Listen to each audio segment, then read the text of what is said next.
of challenges do the MSU receivers pose to you guys? Well, they face a good challenge. They have good, solid receivers. They're young, but Felton's coming off a good game against Iowa, and he's a threat down the field, and he's a tall guy. They can go up, throw him the ball, and he can come down and get it. So, he posed a problem, and they'll spread it around a good bit. So we got our hands full. You sense a different energy in the building this week, or is it business as usual?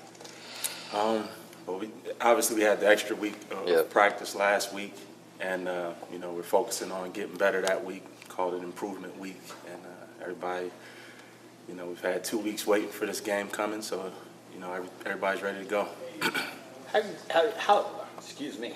have you seen in particular, the freshmen improve from that first week of practice? I think it maybe surprised people that they haven't played a little bit more, but I think it probably shows that they are freshmen.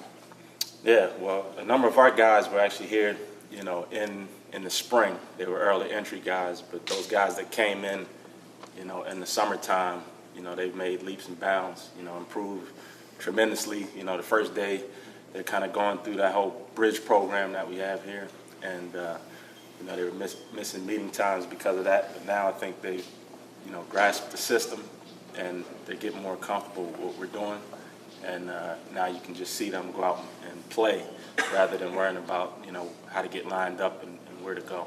What do you attribute the growth in leaps and bounds to in particular? I think just repetition. You get better at football by actually playing football, so the more the reps that they can get, the more comfortable they'll feel. And, when you come to the line of scrimmage, you don't have to worry about, formations or actually what my job is and what I'm supposed to do. When you can just go out and play, that helps a lot. We talked Monday about you felt like communication was the thing that changed the most. Where does that show up, and do you agree with that from him? Yeah, definitely the communication has improved with the group as a whole. Again, just seeing things over and over again. The first time, guys learn differently. Some guys learn in the classroom, and other guys learn by actually going out on the field and doing it and getting reps. And you can see it, when teams give us different looks, maybe a look that we haven't seen before, and we can adjust to it. That's a result of guys communicating and getting on the same page. Was there a certain game or certain drive that you can recall that kind of changing? Noticing it? Yeah, no play or drive really sticks out in my mind. This past game, Purdue, they threw a lot of trick plays at us. Like the whole gamut from them, reverses, throwback passes, flea flickers, and guys communicating. There's a certain play called a jet sweep, where a receiver fast motions across. I think our guys did an excellent job communicating on those switches, whereas in the past it's given us some problems, but I think they've done a good job, adjusting to that. Given Lewerke's mobility, does that affect at all how you coach them this week in terms of, how they prepare for that?